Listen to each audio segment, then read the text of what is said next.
Hello and welcome to episode 74 of the Arena. I am Mathel, and in today's episode my plan is to find what the palace people want from me for information on where the eighth piece of the Staff of Chaos is. In the last episode I really found the seventh. It was rather short. The piece was short, but the search was also short. So now I am going for the eighth and final one. In terms of rent, I have a thing about the Catwalk Enterprise, but first I like to know where the place is. Oh, directly in front of me. Good. So the Catwalk, the most terrible science heaven.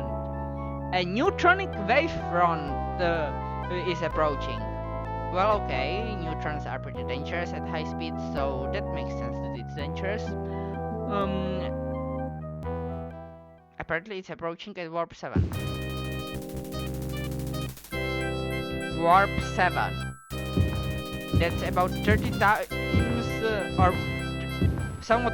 It has to be more than 32.6 times faster than speed of light, according to Enterprise taking 4 minutes to get from Earth to Jupiter.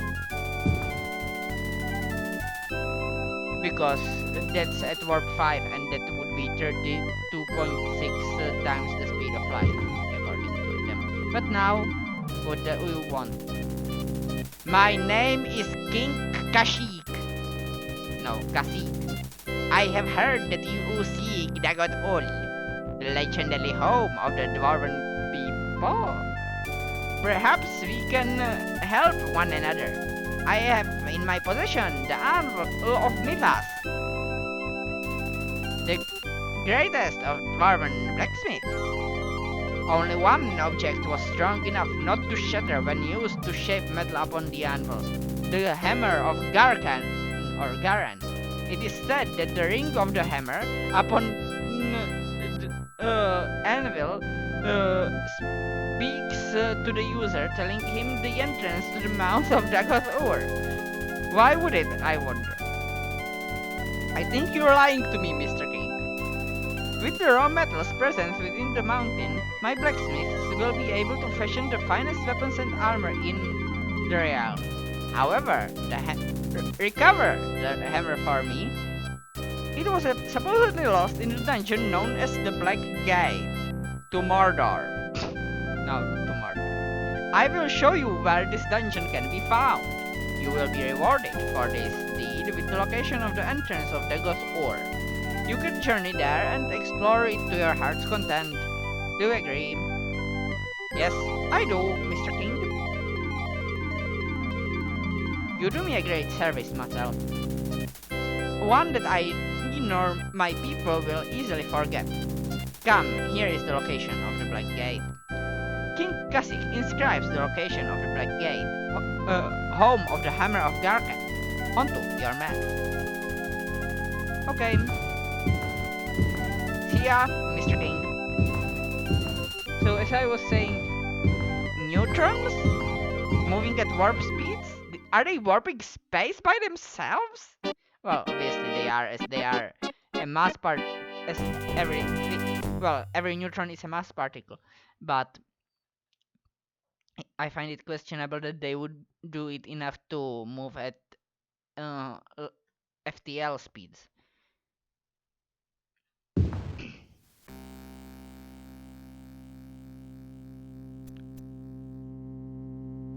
And if such things are in the galaxy of Star Trek, how did life evolve in there? Since such thing hitting a planet would scour half of the planet of all life. So it would be a pretty terrible place for evolution to take place. Hey, stop bombing me. Gun it's a thing that happens because Vulcans met some thing like it and got destroyed by it. Well, one Vulcan ship got destroyed by it, not all the Vulcans everywhere. Yes. And so, yeah, it's a thing that happens. And Travis's ship once met one. Well, Travis's previous ship, uh, where his father was the chief engineer, I think. But whatever. Okay, it's strange. Oh, and as they are above light speed photons, structural integrity will not save you from it. Because your ship will vaporize the moment one of those things hits. And by things, I mean not photons, neutrons.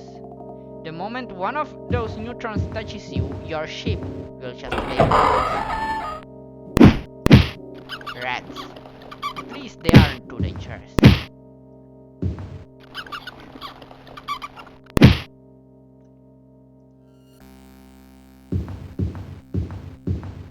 The stone golems are much worse. And I am following the right hand rule. So, yeah. And then Flox says that the storm contains radiolytic isotopes. I had to look up what radiolytic means. Radiolysis means breaking down of molecular bonds as an effect of ionizing radiation. Now, technically, neutrons are ionizing radiation, so they can cause radiolysis. They are, however, not isotopes. They cannot be isotopes, and there cannot be an isotope of neutrons, because neutrons are not atoms. They are subatomic particles, or nucleons, specifically. Hey, who's hitting me? From the sound of it, probably a zombie. No, it's a ghost.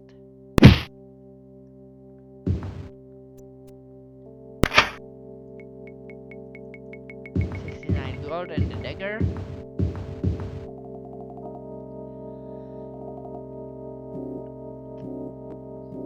So, oh, and these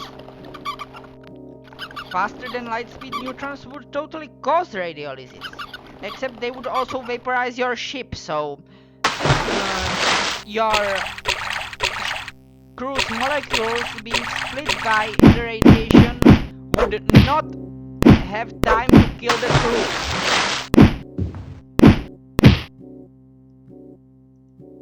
As the crew would die from being vaporized, along with the ship. Where is my cure disease? Here it is.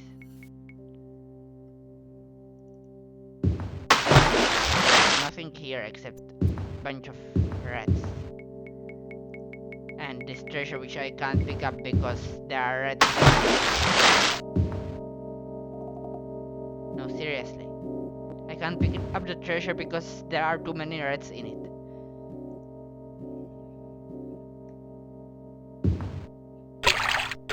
Let's get out of this pool. This septic pool of sepsis. I suspect that's the disease I got. So that's technically not a disease, but well, perhaps it is, perhaps it isn't. It is caused by microbes. So, yeah, they decide to hide out in the nacelles because they are shielded with some osmium alloy. Now, osmium is the densest natural material on Earth, and also the densest known element occurring on Earth, at least. So far makes sense that osmium-based shielding would be good. Though I can't talk about any alloys of osmium because density is not just a measure of what's it called? Uh, Atomic mass, but also of what's it called? Uh, Crystalline structure, or uh, whether or not it's even crystal, because some things such as glass aren't crystals, they are amorphous. But let's say that this alloy is pretty dense. It could be, for all I know. I still wouldn't trust it against a bunch of FTL neutrons. I don't want to fight you in melee ghouls. So yeah, but as a hiding place it makes sense. Then they break orbit from the planet they have been orbiting all along. So they've been orbiting a planet. They have warp engines, so they could hold position above the planet if they chose to. I'm saying this because they decided to hide in shielded area from a directional storm. Why did they not just hide in the shadow of said rock planet? Rock planet as in planet made mostly of rock. It would protect them better than any shielding they may have in such a small ship. Unless they have gravitational or force shielding. Hey, stop shooting me. And I doubt they have either. In fact, I know they don't have either. Because gravitational shielding will be invested at some point between then and the original series. Let's say between then and Discovery. It is the shielding that Star Trek ships, well, the Federation ships use. So, yeah. They don't have it. That is known. And force shielding is a thing I made up that I basically consider a magical variant of power shields, where force shields block well, not magical variant of power shields. It's a magical shielding variant which blocks physical damage, while power shields would block energy-based damage. Completely both. But no, they don't have either of these. So, yeah. Then the wavefront shows up, and it glows nice pink, which made me question two things. First, why does it glow? You see, in space there isn't much for the neutrons to hit, to ionize, so it shouldn't glow. But second, and more strange, is why do we see the glow before it hits? You see, it's moving at warp higher than 5. This means it's moving faster than the speed of light. So we should not be able to see the light coming from it. Yet we are. Which implies it's actually slower and the aliens were lying. And yet, no one on Enterprise realizes. Not even T'Pol, their science officer slash Vulcan advisor. So yeah, there is that. Then it turns out that the medical supplies they will need for a week, plus Vlox's zoo takes up more than 15 cubic meters. because he says that he only has 15 cubic meters for the medical stuff and that it won't be enough. So he gets allocated 20. Which is somewhat strange because I am assuming that the space allocated for medical stuff would be separate for space allocated for sleeping, as not everyone would get such extra allocations for cargo. Specifically, frogs that would get for this, presumably Trick would get for some engineering stuff and so on, but random crewman wouldn't. Though later it turns out that perhaps this was included in Flox's personal space, which is strange. Yeah, really, really strange. I assume that when the Paul said it spans 6 light years, she meant by thickness, because if it's by width, I mean the wavefront, if it spans 6 light years by width, then they could just go around it by thickness. But if it's by thickness, then then the shortest way out of it, if they are in the middle of its thickness, would be 3 light years. So yeah, possibly problematic. They only had 4 hours to prepare.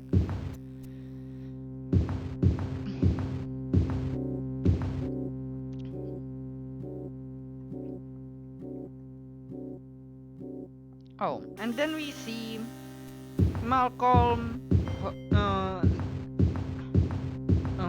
Hoshi, Davis, and Lip playing cards, cards, and betting their rations on them. Which probably should be illegal, but most of the senior staff are doing it. Most of the senior staff are doing something that is probably illegal. And in the most of senior staff is included the security officer who should be putting them in a break, though that really isn't an option considering that would kill them, but whatever. With the insanity around, that's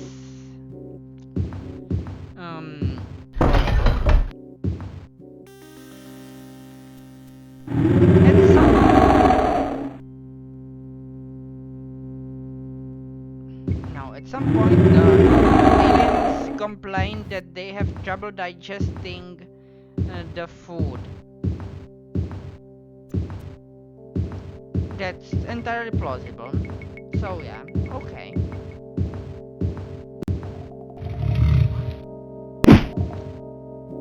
Hey, who's punching me? Hellhounds. Well, they presumably are biting me, not punching, but still. But then it turns out that the aliens are immune to radiolysis.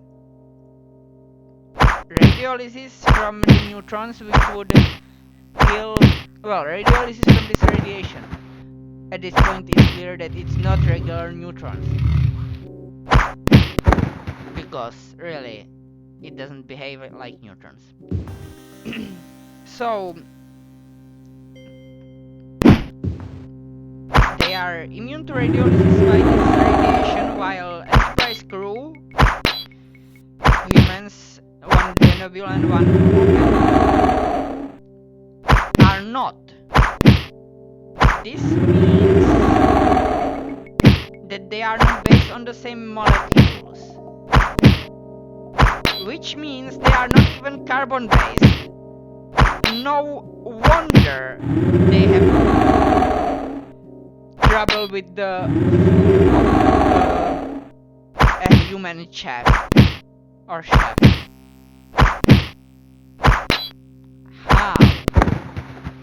How are they even able to digest it at all?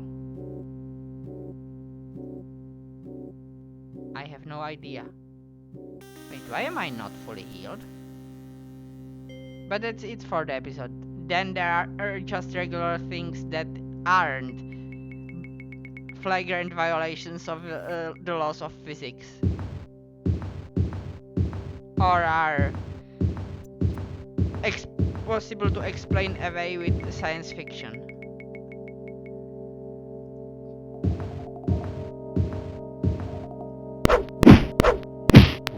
Ghosts!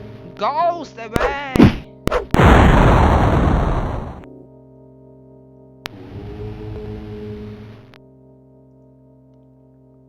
So yeah, that's it for the rant, but not for this episode. We've got 9.5 minutes remaining to slay ghosts and dragons, monsters, beasts, and bees. Because bees are insects, not bees.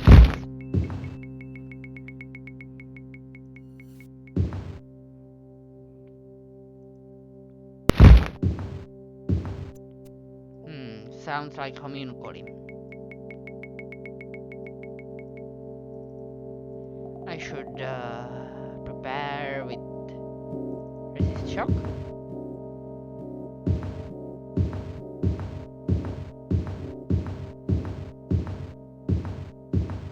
But the homunculi are not in this room, and I prefer not to swim.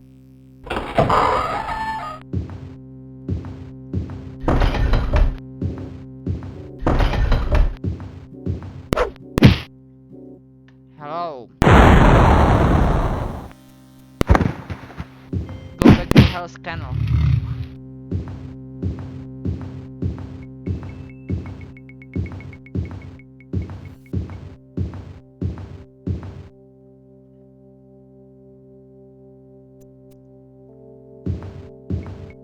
So in the north wall I shall go through the door. After save and go through the door like that. So yeah, what's behind this door? Bunch of homunculi. Not sure if my resist shock was still on, so I put on another one. I'd rather not die instantly from 3 or 4 homunculi with shock spells, or even them hitting me in melee.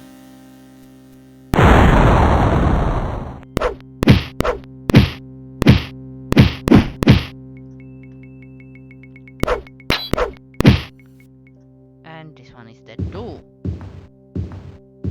So many enemies. Oh no, Arrow Golem. It likes to play on its guitar.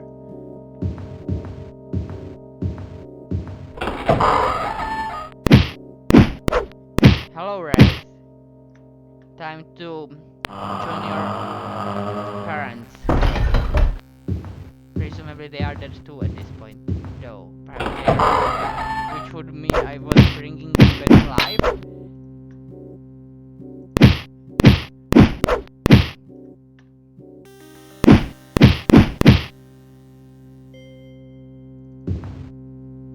I mean, if you're dead, it doesn't necessarily mean that your parents are dead.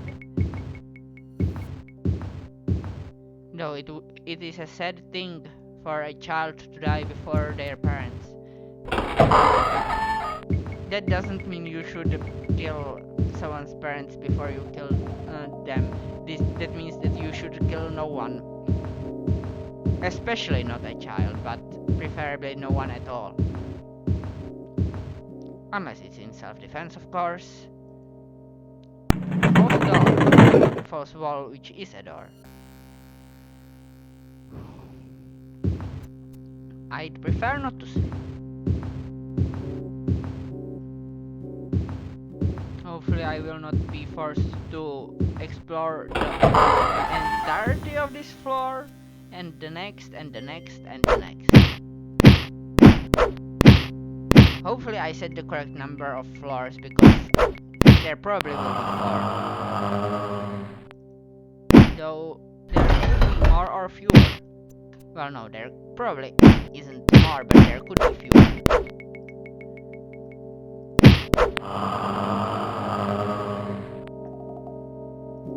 Heal through. I target for pilfering? What?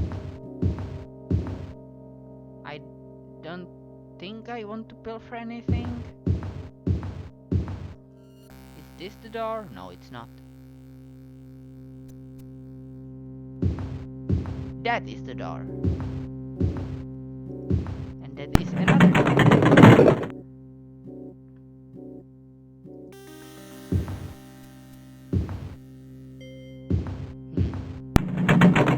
The underground river. Sticks to the souls. Yet it is neither the river of souls, not the river Styx. It's just dirty.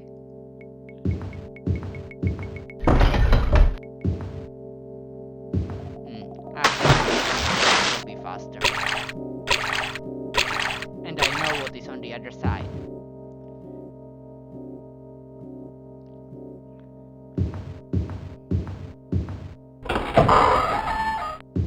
Because this underground river is actually a sewer.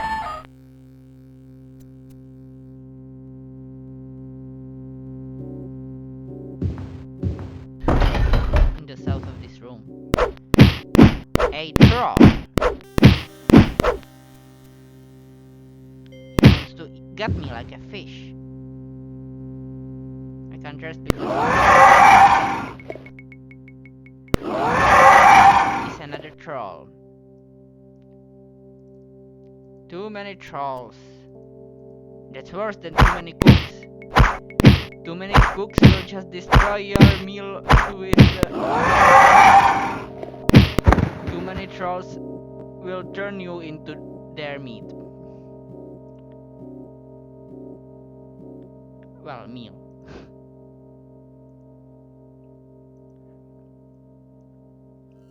Well, I suppose the only cooks that will destroy your meal with hellfire are the cooks from Hell's Kitchen. Wait, no. That's a show, apparently. But it's also a section of New York, possibly? I wonder which version the cooks are from that will destroy your meal with hellfire.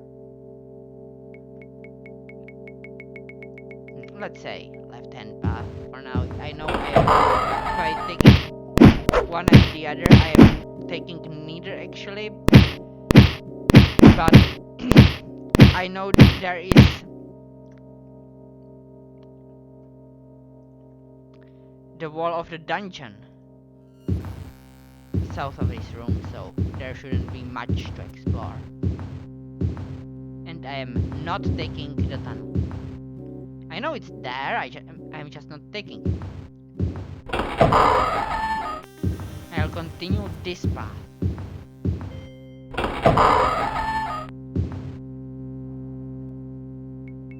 I wonder what is in this room. What terrible stuff is in this room? The stuffing of legends, perhaps. And it is a silket door. The door of Scorpion. Who will attack me next? I don't know. I haven't seen them. I only heard their deadly strike. As it missed.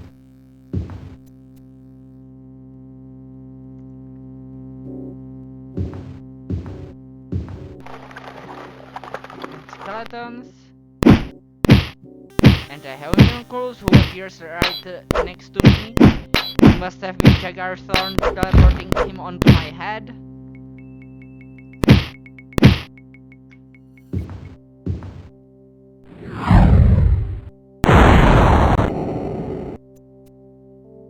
I outran you, projectile. But this is the wrong save. I wanted to save in this save. I wanted to save in that save after renaming it.